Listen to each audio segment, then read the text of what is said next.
All right. Well, hello, and welcome back. For those of you that are joining in on the live stream, not in Zoom, you can leave comments on YouTube. There's a link in the description to the live channel, so just go over there, you'll see it. And for those of you that are in Zoom, of course, feel free to butt in at any time. I will try to repeat things since the audio is not connected all the way through with all these different programs. And the topic today is Git. This is essentially intended for people that have been using Git for probably small, simple tasks, but not necessarily have learned Git or don't feel super comfortable with Git. So that's what we're doing. And let's see if there's anything else I need to say. I actually keep some notes up on the screen because I always forget to do those things you're supposed to do, like tell people to comment, tell people that the link's in the description, all that mess there. Okay, so we got that. All right, I'm just gonna clap. So for the edit, and then we'll kick this thing off. Well, hello, and welcome back. Today we're going to be talking about Git. Now, if you are interested in just the basic intro, I've got a link in the description for that. What we're going to be covering today is for people that have used Git a little bit and kind of want to get more of a firm grasp and a better understanding of what's going on. So for those of you that are joining live, feel free to comment anytime, and I will try to repeat those comments and questions. So first of all, I aggregated from the Twitters some of the questions as well as a couple of emails to try to get a feel of where people are at and what kind of questions you have. And the first thing that I wanted to make sure that we talk about is literally what Git is. So literally, Git is a program that is a database, that is a file-based database that simply manages versions of files as a collection. So I want you to think about it as, let me see if I can pull this over here. It's kind of like a family tree. In fact, it's called a Merkle tree. I'm not going to go into that at all, but that's the type of database that it is. It's essentially a tree where there's each collection of files is one node in the tree, and then when you make a change and commit it, that's a child. And because it's a tree, it can go off in any direction. You can have, it's not a sequential 1, 2, 3, 4, 5, 6, 7, 8. It is, like I said, it can go in any direction. So that's where you have branches and stuff like that. The other thing that I want to make sure we're really clear on is what a hash is. So the purpose of a hash, you can have a large file, and think of all files and folders as, well, files particularly, as essentially a long string of numbers. So let's just, it's all math. Everything goes down to math. Everything is encoded in binary, which is essentially bits that are on or off. A hash is a very simple concept, and I can explain it in a very simple way. When you take a large number and you do some sort of operation, add or multiply or divide or anything like that, you don't have a guarantee of how big or small the resulting number is going to be in a typical mathematical operation. So if you want to guarantee that you always have a fixed size of number and that the number is never going to grow beyond the size that you want to fit it in, so let's just put in this huge number here. And I think this will actually work now that JavaScript has arbitrary precision support.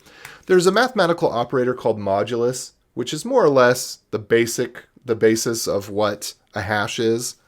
And if you put in a number of a certain size, you are guaranteed, no matter how large the other number is, to get back a number that is within the range of the modulus number. So this is considered the remainder operator. So when you see hashes in Git, which we'll go ahead and make a Git repository real quick, I'm going to open up gist.github.com so we can see this. I'm going to pull that over there and resize it a touch. So I'm going to go to gist.github.com, and I'm going to call this notes.md. Here are some notes. By the way, I recommend that you open up gist.github.com and get some notes. I have no idea why that stuff's showing up. Go away. I'm going to add another file. I'm going to call this readme.md.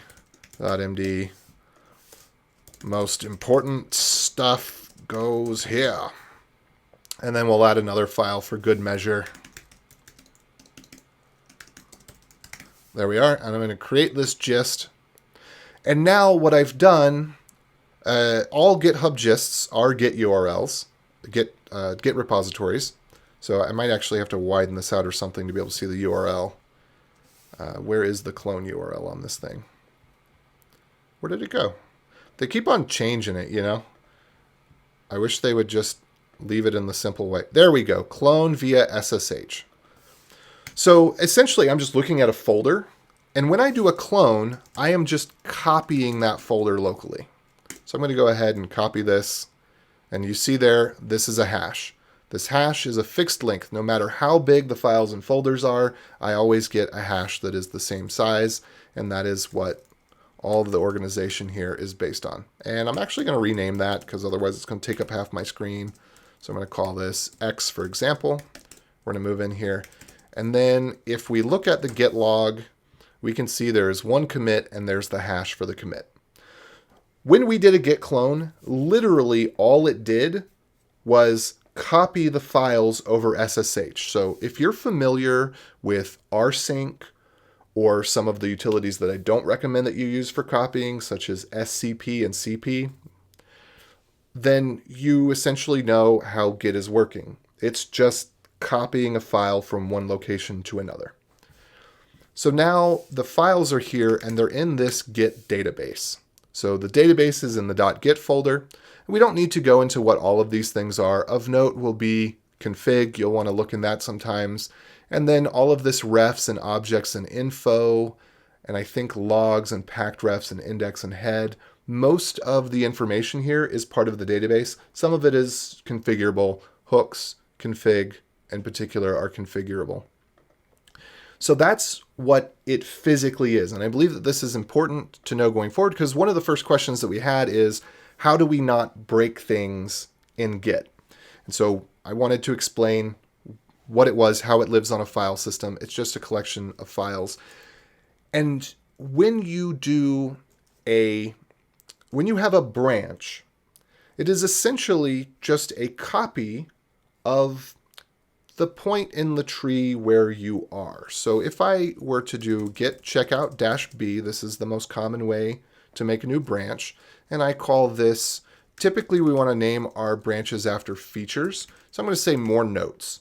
We're going to create a branch where we're going to add more notes. And the best practice is that you don't work on main or master, but that you create branches that you can then rebase into main or master.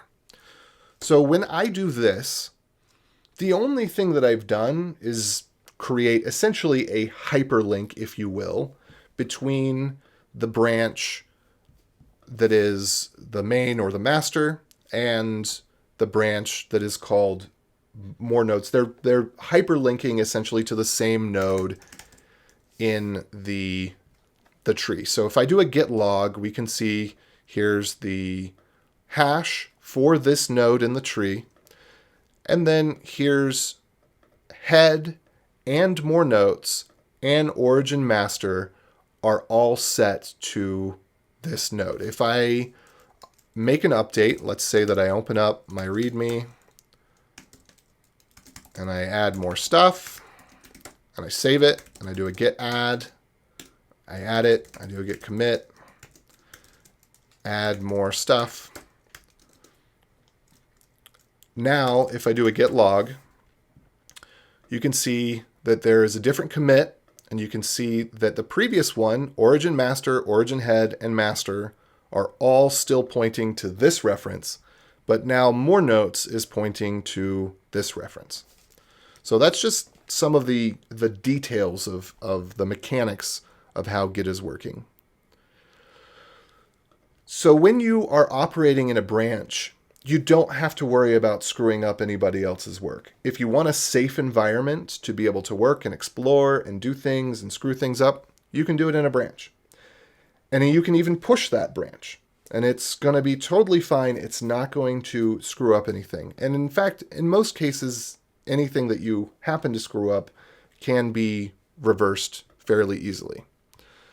So let me check on these things here. Okay, one more thing before I move on from the commit point and the way the database works, though. Let's go back to git log. As well as the file information about what the hashes of the file are, hashed into this mega hash that represents the point in time, the revision of that block of stuff that you're dealing with. You also have things like author and date, and there's actually two dates. There's an authored date and a commit date. So if either of those change, then the commit changes as well. And I'll demonstrate that by doing this. This is not a command that I think that you typically need to know, but I'm just going to use it real quick. Git commit amend.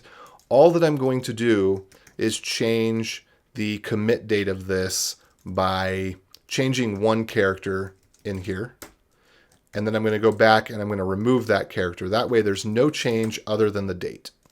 Now we have here what the commit was, and now I changed the date, and so we have a different commit. This is important in understanding how different commits fold together, because sometimes you have the exact same changes in two places, but when you rebase them, they get different IDs because the metadata around it changed. So that is something else I wanted to mention. And then one last bit on the database part was git ignore. This is another great way to not mess things up.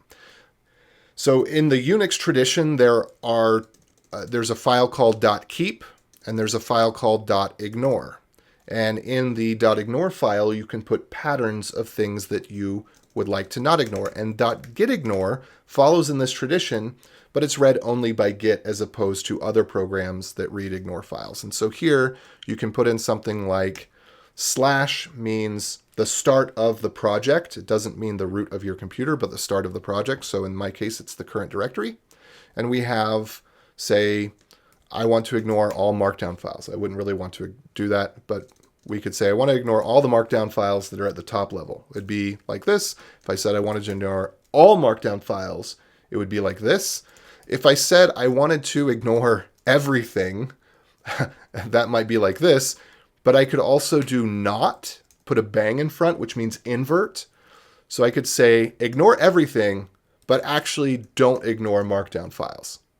So there's lots of files that when you start a repository, this should really be the first file that you edit is the git ignore, because you want to make sure that you don't include any things with passwords. So typically I'll not have any sort of E and V files allowed. I'll just do different combinations of E and V so that I'm not committing any of those. I'll get rid of temporary files, like on Mac, you'll see DS store always comes up. This is just a good practice to keep your repository clean so you don't put junk in there, maybe build folders, dist folders. You just put all that in there, and so that this doesn't mess up what we're doing, I'm going to get rid of those first two lines. Okay, so that's the basics of Git as a database, how it kind of stores files. Are there any questions up to this point? I'll just pause for a minute.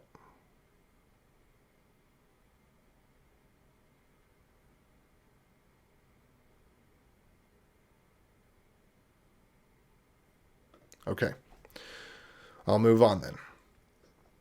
Now that we've got the basics of it's a database, the database is made of files. When we clone, we're just copying files. When we push, we're just copying files back. And we talked just a little bit about branches.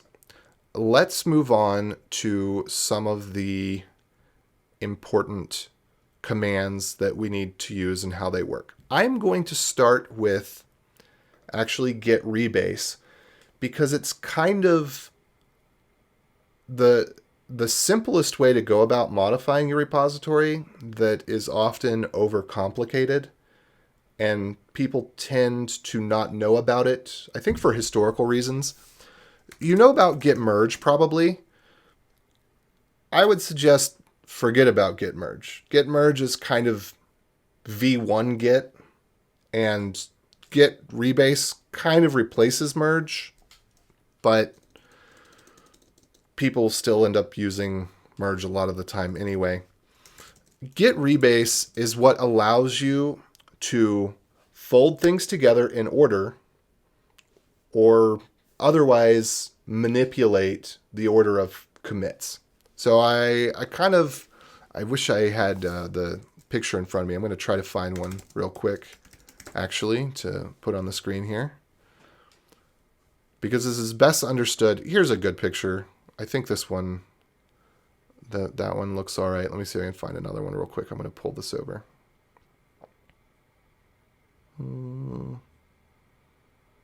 Yeah, I think this is the best one to use for now. Let me... Oh, whoops. Where'd it go? I lost it. Here we are.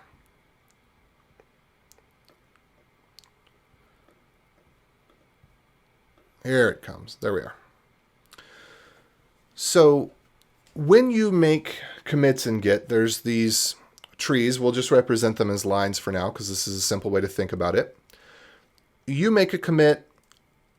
You make another commit. Your coworker makes a commit. These are all going on master or main. And you push them, and you have essentially a straight line. So if we look at the Git history here, just doing git log, we've got this straight line of commits that represent its history. And in this case, if we were to look at it in a visual tool that did the graphing, we'd see that it's a straight line. When you branch off, when you branch off of an existing branch like main or master, like I showed you before, you're just making a copy of that reference to the node, and then you're building on top of it. And what happens is that you end up with differing histories, because as soon as you put another node into master, you'd make another commit into master, whatever you're doing in the feature branch can no longer be resolved as a straight line because you have things that happened at different times. So the reason that you would separate something off as a branch is because you're working on a specific feature of some code or your blog or whatever it is that you want to keep track of separately so it's isolated from changes in other areas. And when you want to bring those things back together, there's two ways to do it. There's merge, which is just what it sounds like. It just kind of smushes things together, and it'll insert a merge commit. So you'll have this, you have your main or your master, you branched off, you made some commits, and then you decide to merge back together, and it goes in chronological order and then creates a merge commit, which says, just smush everything together the best way that you can. And this turns out to cause problems. You end up with more conflicts over time with this. What a rebase does is say, basically, ignore the timing of when things happened, and let's instead focus on why things happened. Things on these blue dots, they happened over here because we were adding a new blog article. Hopefully, that in that process, we didn't edit any other existing articles. So we keep most of the information the same, but we just essentially change the date so that everything continues in a straight line. So these blue dots move over there. So that's essentially what the difference between a rebase and a merge is one, a rebase is a clean, let's put this segment in order and put this segment in order, and a merge is a messy, let's just mash them together. So the problem is that if you've traditionally used merges in your code base and you switch over to using rebase, when it tries to figure out what order things go in, it gets very, very confused. And so you end up having to do first, and I don't think many of you are in this situation right now because you're primarily developing on one or two branches, but first what you end up having to do is merge everything together. So I merge master into more stuff. I merge more stuff into master. You basically have to cross merge everything so that everything is back at that same node. So you want every branch that you're working on to be this red node here that's the same merge node for all of them. And then once you've done that, then you can actually start to use rebase again, because from that point forward, you can have things be clean. So with that said, if I go into, in the optimal case, if I go back to master and let's say that I'm going to add another file, new file.md, more stuff, and I add this, and I commit it, and I say, I'm just going to add a new file. So now we can see this is what master's history looks like, and I'm going to go check out the more stuff, more notes, and this is what the more notes history looks like. So they have a common start, and then they move forward in different directions. What I can do is git rebase master from more notes. So basically whatever is the authoritative, that's where you want to you want to be in the non-authoritative or the feature branch, and then you just rebase the one that's authoritative. And what this says is the history of master is correct and perfect, and we want it to stay that way. So please take these changes and just apply them in the logical fashion rather than in the date-oriented fashion. And then what we get is you'll see, let me scroll back up here, our commit hash is going to change from, it was F8. Oh, in this case, it didn't actually change. No, it did it? Oh, sorry, I was looking at the wrong one. So there's DF. And then this one becomes, sorry, I've got too many things up on the screen to look at to try to determine which one's which. Okay, add more stuff is 2B9. Here, add more stuff is 837. So because some of the dates changed, because it's applying it in logical order, we had a change in the reference, but everything is now in order. I'm going to clear the screen so we can just look at this. So we actually, as far as dates go, the new file we added afterwards, but new file actually gets placed before. The commit for master does not change. Master's commits stay the same. The references stay the same. The commit that changed was the commit in this branch. Now, once that's clean, I can go back into master and I can do a rebase, and I can rebase in more notes, and then everything is clean. There's no merge conflicts. Let me clear the screen here and do that again. And it plays things out in nice logical order. So this, and that's the primary use case of rebase, but rebase allows us to do all of the other things that people talk about. So in the first case, it's just a cleaner merge. And if you find that you do a rebase and everything's all screwed up, then abort the rebase. You would do git rebase -- abort.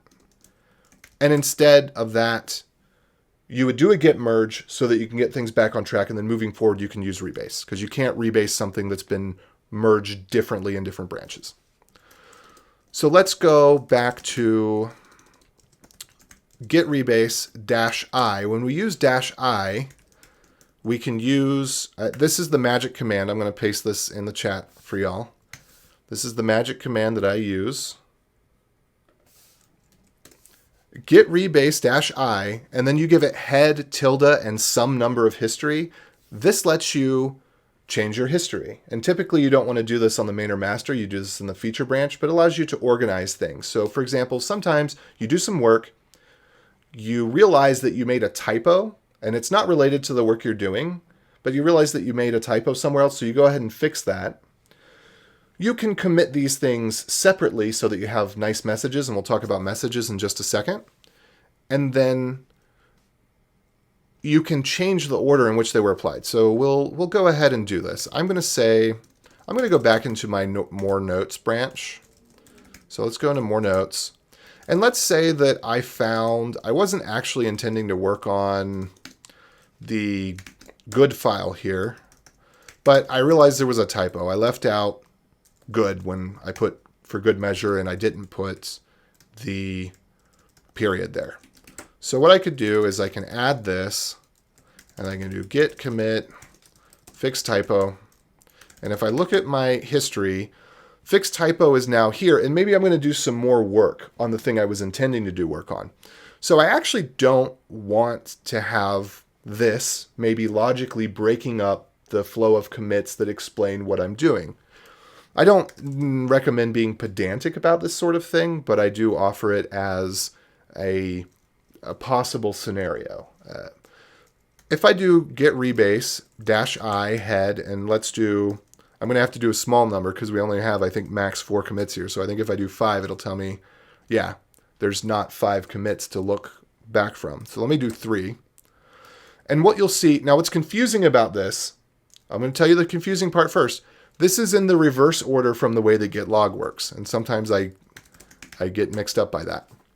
So if I do git log shows me the most recent thing at the top, and it goes back to the oldest thing at the bottom. When I do git rebase, it's the opposite. It shows me the most recent thing at the bottom and the oldest thing at the top. But what I could do is I could actually reorder these commits. So I'm going to move this back up here, and then that just reorders the commits in the history. And all the other stuff people talk about, like squash in particular is the one that I would pay attention to, that goes in here as well. So if I just change this from pick to squash, which I wouldn't want to do, so I won't do that. I'll create a scenario where we'd want to use squash. But if I just change that in here, when I go save this, oops, it's going to replay the history and put it in a slightly different order. So now I'm going to do something that we can squash. I'm going to open up good, and I'm going to add another line. I'm going to add this file. I'm going to commit this file.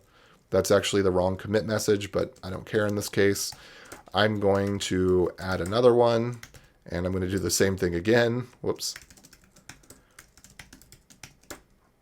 Okay, so now what you see is what is super, super common is that you kind of just make a commit like progress, did stuff, work, late night, oops.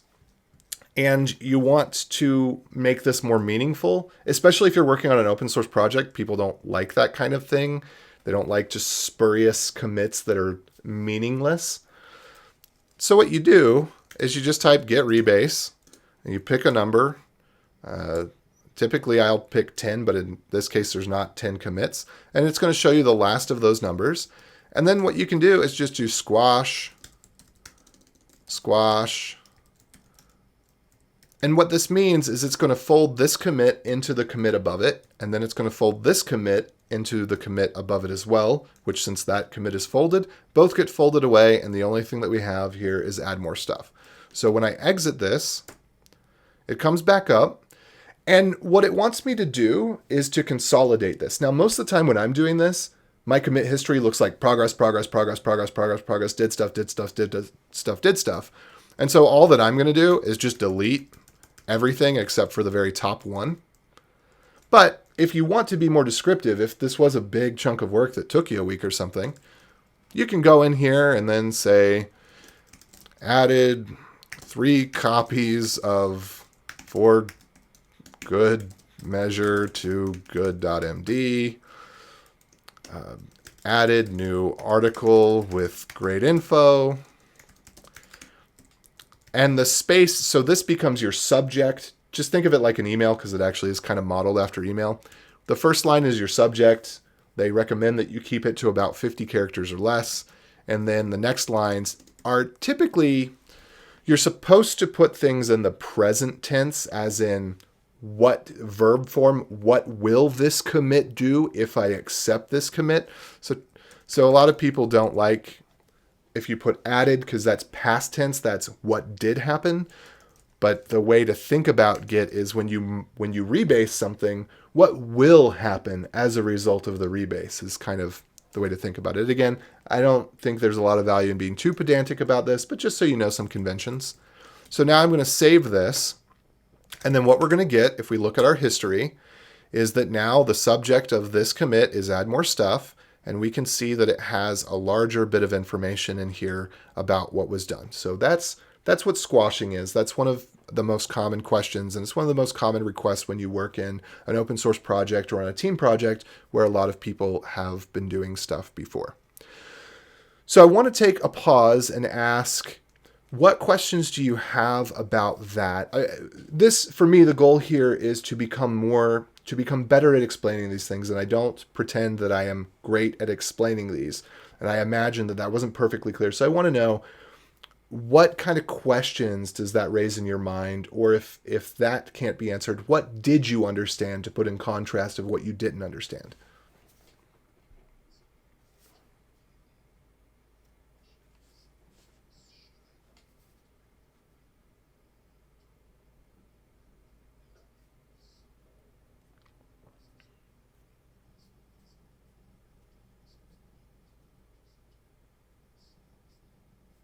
That's a really great question.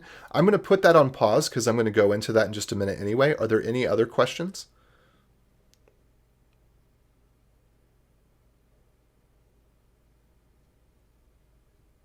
Okay, if not, then I will just go into that. My opinion is that yes, it is better to learn the fundamentals than it is to put abstractions on top of them. If you understand the fundamentals, there's two ways to look at this. Sometimes having the abstractions, the tools on top of tools, can help you to do things you wouldn't otherwise do and kind of give you a little aha moment where it's, I can do this. I didn't realize I could do this. I'm glad there was a button there for that. But I think more often what happens is that you come to do things that you don't understand how they're working or why, and when you get in a bind, you're missing the fundamentals. I think that git rebase is the most fundamental command in Git because every problem that you ever have can essentially be solved either with git rebase or git reset. Because sometimes rebases don't go well, and sometimes it's better to just squash manually, which I'll actually show that as well because I think that's an important one. But when it comes to Git versus GitHub, this is one of the things I wanted to bring up. The way that it used to work is that, and the way that this is designed, I just said this kind of has to do with email. The way that this used to work is that when people wanted to do a pull request, what they would do is they would type out something like git diff, and they would say, let's get diff from master. So master is the older one. More notes is the newer one. So I'm sitting in the newer one and I'm doing a git diff on the older one to produce output of what changed. So what I'm going to do is put this, let me bring this up. Excuse me. I'm going to put this into patch.diff. So in ye olden days, I would basically email someone this file, and this was my pull request.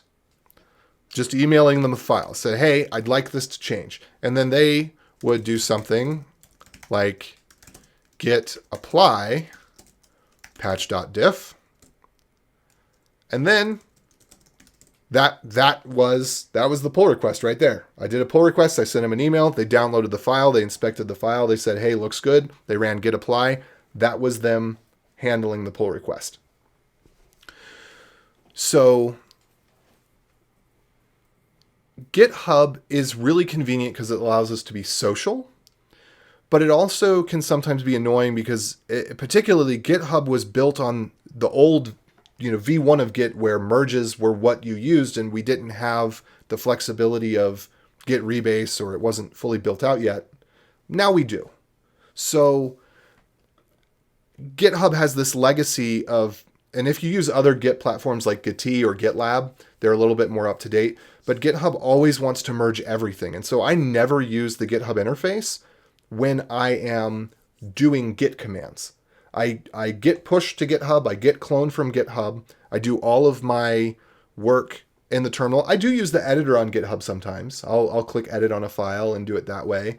There's been occasions where I'll submit a pull request that way. But anytime where I want things to be clean and nice, I do the rebase locally, and then I do a push to the branch. The one thing that you have to do is that if we have a remote branch, this is important. Let me go back to more notes. So because I've actually changed the history, let's see. I'm just let's do git checkout there and then do this. I actually would have had to commit that in order to apply that patch. I didn't commit it, so we did not fully apply the patch. But anytime we change what git log outputs in a non-additive way, so for example, this commit reference changed, we have to do a force push in order to get it there. And it's always good to do in this style where you put the origin and then the branch so that you don't accidentally force push multiple things. Because if you've been using Git for years, your Git config will probably tell Git to force push all branches rather than just the one, which was a bad behavior. There's a lot of default behaviors that have changed over the years. But anyway, this would update the PR. If I do a force push to my pull request branch, that's going to update the PR.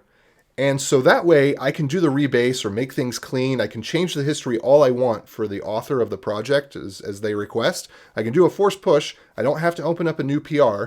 My existing PR changes, and then they can merge things in cleanly. So I always do this when I want to merge something in because it doesn't put in merge commits and that doesn't mess up my history. And I like it better. And I think it's worth investing in knowing how to use Git and coming across some of the problems and whatnot. So Zach, did that answer the question? Do you have a follow-up question for that?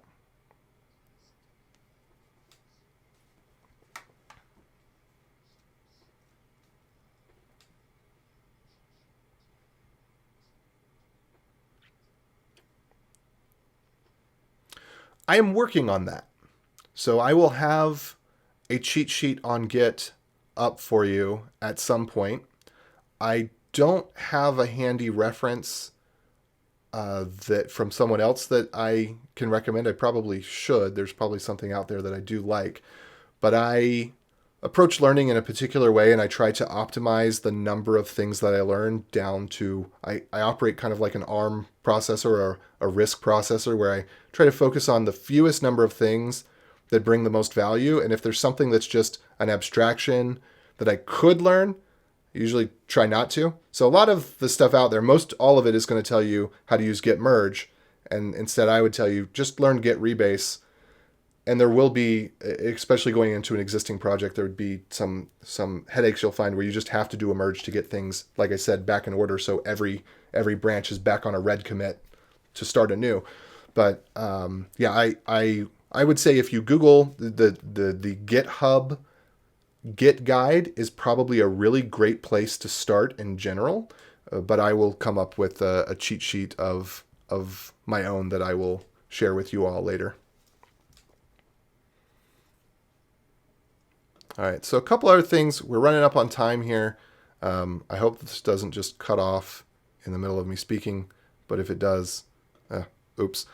There's a couple more things that I wanted to address. So we talked about how not to break things. Basically, don't worry, you've got your own copy.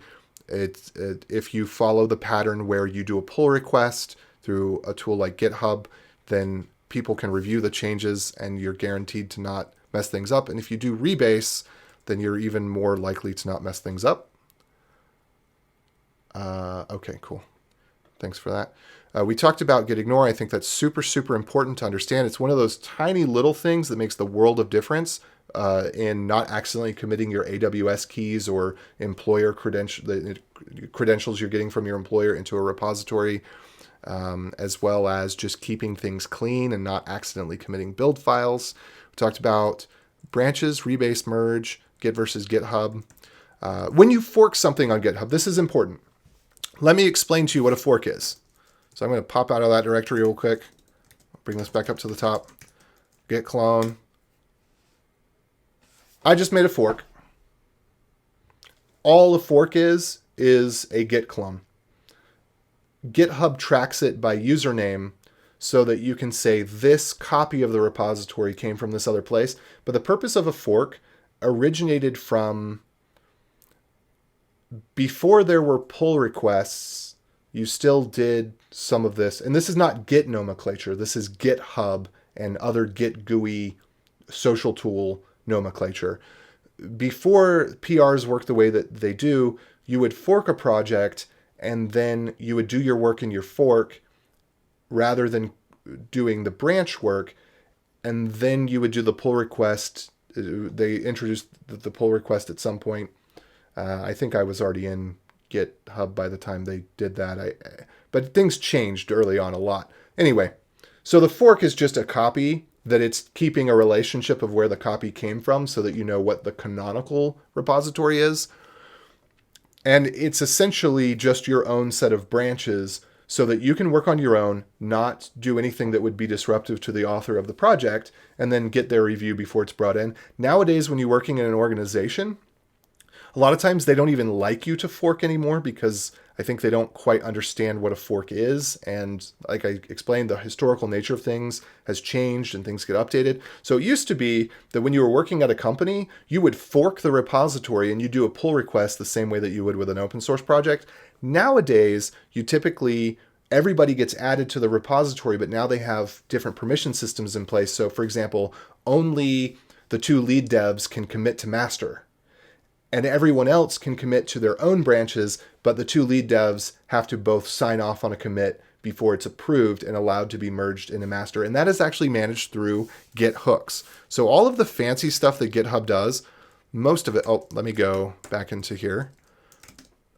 Most of it is just tooling on top of the base commands that exist. So when you look at GitHub Actions and the GitHub permission system, all of that stuff is actually based around Git hooks. They're just providing more elaborate tools to interface with Git hooks because by default, Git hooks are just bash files and you put a line of command in there and it does something. Obviously, we don't want everybody to have arbitrary access to repositories running code server side on GitHub, so they don't give you direct access to these things, but their abstractions are what are added on top of that. And everything that they have that does something fancy could be built essentially with Git hooks if you wrote the program to put in there. There was one more little note. There's two more notes that I wanted to bring up. One I actually intended to get at the beginning. Git is actually a play on words. What it stands for is idiot. So the Urban Dictionary definition actually describes the etymology of the word, whereas a lot of the other definitions bring up modern definitions of the word Git rather than the historical version. But essentially, Linus Torvalds was really frustrated with SVN and managing the Linux kernel. And so he took a sabbatical or hiatus or whatever you want to call it. I think it was somewhere in the realm of 6 months to a year. I remember this happening. And he created Git because he wanted something that was stupid enough for an idiot to use, or I don't know what the phraseology would be, but SVN and CVS were too complicated. There were too many conflicts. There were too many problems going on. Because the way that those tools used to work historically was literally they would create a new folder for your file. So if you wanted to create a new branch, what we now call a branch, you would actually do an SVN copy and give it one folder path and another folder path.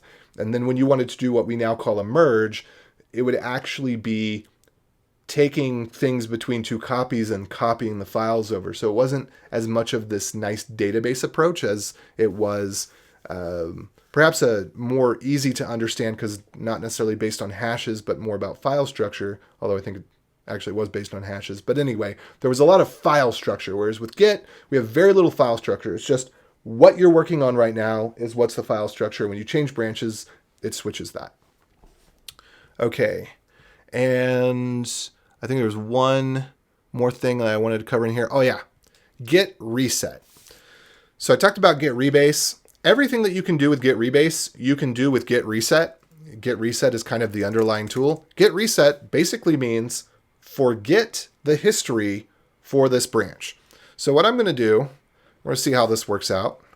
I'm going to do a Git reset in our more notes branch. And I'm going to say forget the history all the way back to here, which means we're going to lose 2 commits. So we're going to forget about this commit and we're going to forget about this commit. And we don't actually have to type all that out. You only need the first 7 characters. So now it says, okay, I forgot about all the history of the changes that happened between that time and this time, or that revision and this revision, and this is what was affected. So now if we do a git diff, whoops, let me go back up here. We've got this right here, and these are all the changes that happened. So we didn't delete them, we just forgot about them. So now if we look at git log, they've been forgotten about. So I'm going to go ahead and delete them as well. I'm going to do a git checkout, something that you didn't see me do. So now this is clean. If I do git status, this is clean. Something that you didn't see me do, but that I did, was I actually copied one of the commits. So if I wanted to, I could do reset. Whoops. Oh no. Oh no. I guess I won't be able to demonstrate that after all, because it turns out, oh, no. We still have it over in master. I'm going to git checkout master. Something copied over my copy paste buffer there. Okay, so I'm going to grab this commit from master, and I'm going to go check out more notes, and I'm going to do a git reset, and I'm going to give it this commit hash, and now it remembered the history that it had forgotten. So all of the revision history still stays in that big tree, unless you prune it out explicitly. Even if there's no reference to it, it's still in there. And so if I do a git reset, it's just going to switch where I'm currently at over to that reference. I did lose one thing though, and I can't scroll back in my terminal because I cleared my terminal. So there is a way to get that stuff back and see what things were recently forgotten, but I'm not going to bother with that right now. So we have, yeah, so we did a reset. I'm going to do one more thing. I'm actually going to reset back here, and then I'll show you what I'm doing, and I won't lose it this time. So and I need to do a git status real quick too. So I wanted to show you. So now it's saying that the file's modified. It remembered the history, but when it looks at the file doesn't match the history that it's now remembered. So it's actually showing it's showing reverse. Because we switched histories forward, it's showing the new version of the file is removing things, when in fact it's just we haven't checked out the version of the file that matches the history that we reset to. So let me go back here. We're going to look at git log again. I'm going to reset my history to this. And now I'm going to do what's called a cherry pick. So I do git cherry pick here. And what this is going to do is it's going to skip this commit, and it's going to go back to this commit and just take this one commit and apply those changes. So I do the git cherry pick. Let me go ahead and do a checkout first so that I'm clean. I do the cherry pick, and then now, and it actually changes the commit because, again, we're messing around with dates in the order of things. So anytime you mess around with dates in the order of things, it changes. But now I only have those two commits, and if I go back to my previous git reset, let's do a checkout again. And I do a git log. I've gone too far down the path. Let me rebase on master here. Get back some history. Let's rumruff all the things. Checkout. Git rebase master. Okay, cool. So now I've got some commit history again. This is the exact same thing as if I was to do rebase and then go in here. Whoops. We don't have 5 commits. And go in here. And go in here. And go in here. There we go. And if I were to say something like drop, if I pick this commit and I drop that commit, that's the exact same thing. So reset is the basis of what everything that rebase does. Basically, it just walks over files and then does resets or cherry picks as you go. So sometimes you're going to run into a case where when you rebase, it actually needs to manage conflicts, just like you'd have to manage merge conflicts, but it's going to manage them in kind of walking step. And you'll have to use this git rebase continue command, which basically means I fixed the conflicts that were in this section. Let's move on to the next section. Very much like what you have to do when you do a git merge conflict. But anyway, all of the rebase tools are essentially resetting commits, changing dates, changing order, re-adding commits, and then changing the revision. And with that, I think we've covered everything except for one thing I forgot to mention, which was what should my commit messages look like? And for that, I'm going to answer Google semantic commit messages get. And if you read that, essentially it's saying, if there's a commit that you intend to drop because it's just fixing a typo, prefix it with fixup. If it just changes documentation but not code, prefix it with doc. If you want to, if you're making a bug fix to a specific issue, then do that. Okay, here we go. Feature, fix, docs, style, refactor, test, chore. So you'll see these, and they're not accidental. I don't know that there's actually a true standard for them, or if it's just something that's developing colloquially among developers.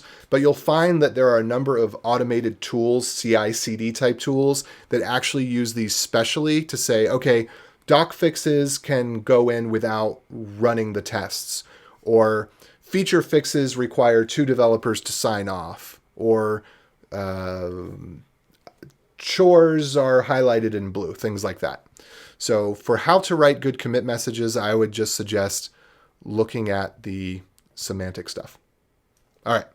So with that, I think I covered the questions that had come in over email and Twitter. I hope that that was useful for you. What I'd really like and appreciate as the payment from you to me for this session is your feedback on what things you understood and what things I should spend more time ruminating about to explain more clearly. So I'm going to open the floor for any questions you have and for that feedback.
Could you give me a more specific example where you feel like I either did that well or I didn't do that well?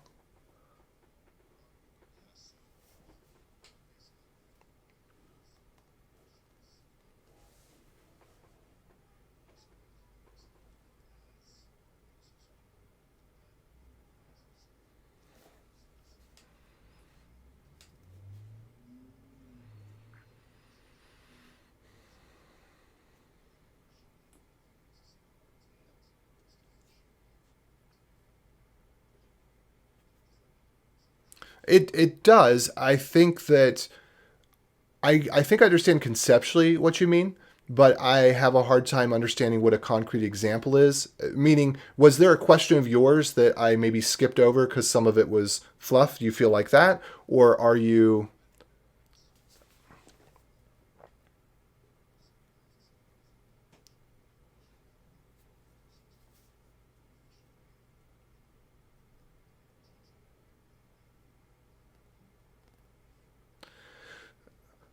Well, I'll give you an example. I mentioned rsync, and I said rsync. Hopefully, you've used this before to transfer files between computers or between one folder and another folder in your computer. There are other tools out there which I don't recommend you use, such as SCP and CP. But if you've used those, then at least you do have the understanding of how you're copying a folder from one place to another. So that would be a style of me presenting this is the efficient thing that you need to learn, and the tool that's going to get the job done the best is rsync. There are actually some occasions where you should prefer CP over rsync. I don't think there's any occasion where you should prefer SCP over rsync, especially because it can clobber things and you regret it. But I'm not going to go into details about how SCP and CP work because I think that that is wasted time. If you come across an instance where, well, it's not that it's a French case. Almost every tutorial out there on the internet is going to talk about those two tools, but they're not good tools to use. And so I'm going to mention them and say, these are tools that a lot of people use. And I said that about Git rebase. Every tutorial you come across is going to tell you about Git merge. Git merge is something that you should only use in a case where you have to because a rebase can't complete successfully because other people have been merging. Because merging munges your history and creates conflicts more so than a rebase does. If everybody were to rebase, you would never have a merge conflict because all conflicts would be handled a priori, meaning before the merge event. And so it would not be possible to ever have a merge conflict. So there's some things like that where I'm going to mention what it is most people do, but I'm telling you that I think you will get the most benefit out of focusing on the tools that are of the greatest value. And that also part of my thing with Beyond Code Bootcamp, I want you not to go get a job knowing what everybody else knows because you're non-differentiable. If you go into an interview and you say, well, I know how to do a Git add and a Git checkout and a Git merge, well, congratulations. So does everybody else who's ever looked at a GitHub tutorial. If you go in and you say, yeah, I started learning rebase because I was told that that was the more effective and efficient way to do it. And so I try to rebase whenever I can and I just merge when I have to. But I also like the ability that I can fold commits into another with squash. And so that's why I prefer Git rebase. Now you are an outstanding candidate. You might be a junior candidate, but you have some value that you can add to the team that's like, well, if we bring you on the team, you actually can help us understand something that we didn't know. And that's part of why it's called Beyond Code, is that it is not about let's learn the same things everybody else is learning. It's about let's learn the most pragmatic things, not just on the code side and the what you type side, but also on the fundamental and context side so that you're bringing different value to the table, that having you on the team mixes you in with other people, not that you match each other's level of ignorance. And I don't mean to put that in, I mean that in the literal sense, not in a derogatory way.